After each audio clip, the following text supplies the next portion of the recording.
वहाँ हो जाता है अनजानों से मिलन और लाखों सर एक दूसरे के चरणों में झुक जाते हैं जो एक दूसरे को जानते तक नहीं है इस 77वें निरंकारी संत समागम में।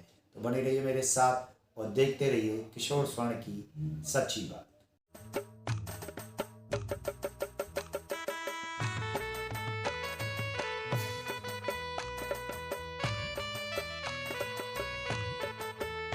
77वें निरंकारी संत समागम के प्रति सभी भक्तों का उत्साह भरपूर देखा जा रहा है और चहु और जो है, चाहे वो देश के किसी भी हिस्से में रह रहे हों, दूर देशों में रह रहे हों, हर जगह पर निरंकारी संत समागम का उत्साह भक्तों में देखा जा सकता है। समाल खां जो कि हरियाणा का ही एक स्थान है, वहाँ पर निरंकारी आध्यात्मिक स्थल पर यह समागम हो रहा है। समागम की व्यापकता निरंतर बढ़ती गई। देश भर के साथ साथ जितने भी और देशों के भक्त हैं वो भी इसमें सम्मिलित होते गए।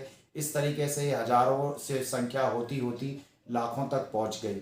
और यहाँ सबसे बड़ी खूबसूरती यह है कि लाखों की संख्या होने के बाद भी सभी के लिए जो है एक निश्चित स्थान रहता है, कहीं कोई आपाधापी नहीं होती, भगदड़ नहीं होती है और सभी व्यवस्थित मामला होता है, जैसे कि मशीन की तरह काम हो रहा है। जैसे हम कभी कभी देखते हैं, हम जो प्रोडक्ट खरीदते हैं, कोई पाउच खरीदते हैं, कोई पैकेट्स खरीदते हैं, हमने अगर उन्हें बनते हुए देखा हो तो वो अपने आप ही तो सारा काम होता जाता है, उसकी पैकिंग, उसकी जितने भी उसके काम होते हैं वो सब अपने आप होते रहते हैं।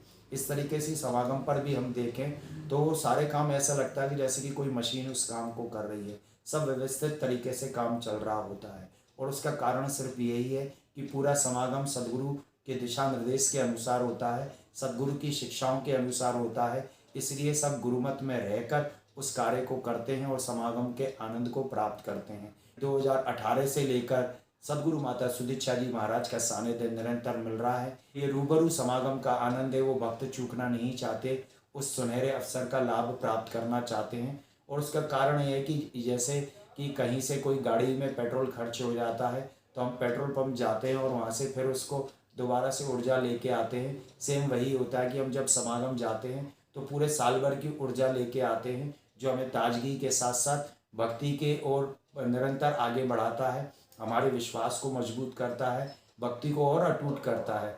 इस तरीके से जहाँ हमें सदगुरु का दीदार होता है, वहीं देश और विदेशों से आए हुए भक्तजन जो होते हैं उनके भी हमें सानिध्य प्राप्त होते हैं, उनके विचारों को सुनने का अवसर प्राप्त होता है और सब अपने अपनी वेशभूषा में वहाँ एकत्रित होते हैं। मतलब एक प्रकार से हम देख कह सकते हैं कि वहाँ सब अनजाने होते हैं, हम पहले उन्हें जानते तक नहीं थे, लेकिन वहाँ हो जाता है अनजानों से मिलन और लाखों सर एक दूसरे के चरणों में झुक जाते हैं जो एक दूसरे को जानते तक नहीं है। और इस सब के बीच में जो मूल डोर है वो निरंकार परमपिता परमात्मा की, और ये दात सदगुरु ने हमें बख्शी है। जब सदगुरु हमें ये दात बख्श देता है तो फिर ना कोई वेरी ना कोई बेगाना रहता है और सब उसी सूत्र में बंधे रहते हैं और निरंतर सदगुरु के सानिध्य में समागम का आनंद प्राप्त करते हैं। क्योंकि ना कोई वैरी ना कोई बेगाना के साथ साथ एक ज्योति है सबके अंदर, नर है चाहे नारी है, चाहे वो किसी भी वेशभूषा में रहते हो, किसी भी प्रांत, किसी भी धर्म मजहब से ताल्लुक़ रखते हो। लेकिन जब निरंकारी संत समागम में हम देखते हैं तो वहाँ अनेकता का एकता हमें नज़र आती है। मतलब वननेस की जो बात है, जो हम सिर्फ अब तक सुनते आए थे, वो हमें निरंकारी संत समागम में देखने को मिलती है। इस तरीके से निरंकारी संत समागम हर किसी के आकर्षण का केंद्र बन जाता है। इस तरीके से अगर हम समागम की अनुभूतियों की बात करें तो सबके अपनी अपनी अनुभूतियाँ हैं।